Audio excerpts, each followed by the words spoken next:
Congressman Ron Paul joins us in the fourth hour today, coming up in an hour and 52 minutes.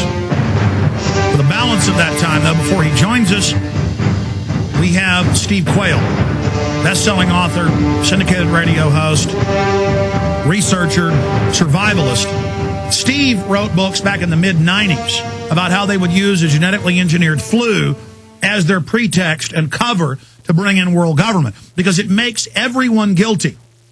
See, first they build the police state control grid Northcom in the name of fighting Al-Qaeda, the globalist creation, on record. Sybil Edmonds, FBI translator, on record that Al-Qaeda was working for the CIA and FBI and Defense Intelligence right up to 9/11.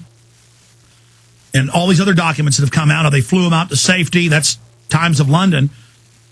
Once they've got their system set up, then they announce, oh, it's for the American people. Oh, there's terrorists. And all over the news.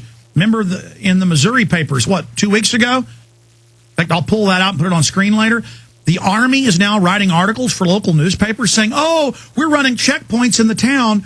We're trying to protect the town from militia attacks. So we're going to be searching your cars. This is in the news all over the country. They just announced that they're going to be running drills and checkpoints in the towns, searching you to fight the militia, the American gun. See, suddenly, Northcom admits its main enemy is the American people. Now, this is perfect cover to pass the banking takeover, the new Bank of the World they want to set up in October. It's perfect timing in October to pass the anti-gun bills they've got introduced, the cap and trade through the Senate. That's what they're saying. Everything's going to happen in October, November. Obama's approval rating's plunging. They've got to get it done by then. They're saying this. Now, back in, just some background. I want Steve Quayle to talk about this first, then we'll go through what's happening in the future. I went on air in January, February, and March. We had emergency managers from towns on.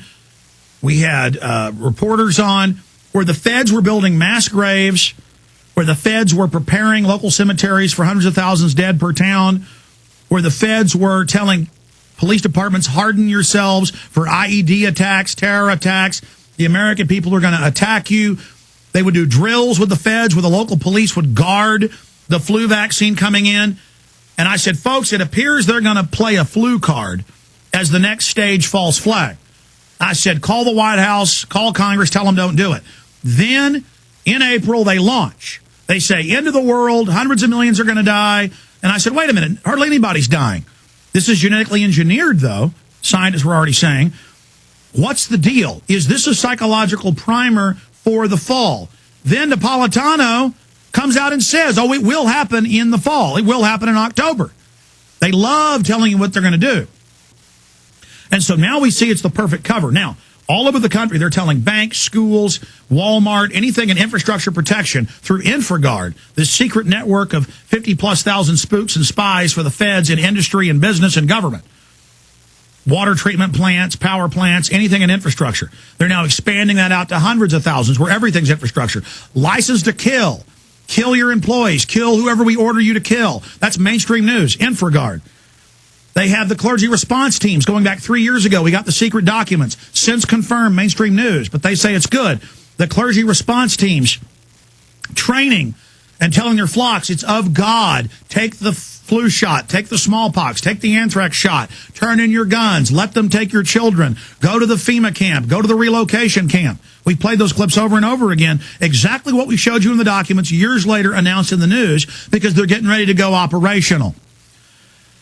Suddenly, troops to run checkpoints for drunk drivers, troops to run checkpoints for gun checks in Illinois, troops to run checkpoints for militias that want to attack the National Guard. Just out of the blue. This is in the newspapers. Why is all this happening? Because our system of government is falling. We're going into foreign bank receivership. Now, we hope in the choices of bad to worse that they just hype it to inject people with sterilization compounds and cancer viruses and to make tens of billions off these vaccines. That's on the bad, but not the worse. They could actually put out something that kills a bunch of people to really create a panic so more people take the shots that have the soft kills that the White House science czar talks about and says they're going to put in your vaccines and put in your water. I mean, they're not playing games. They may go with the mass culling. I believe, though, it's just going to be more fear-mongering to train us to go under level 6 under UN control and to get people to take the soft kill shots and to practice having troops on the streets for bigger biological releases in the future. Because their psychological tactic is create a crisis, restrict, people resist, back off a little but not as much. Then squeeze in again. The people say, we've had enough. They back off a little. Then as soon as our resistance dissipates, they squeeze again. We get angry. They back off a little. And over time, they squeeze us. That's the psychology.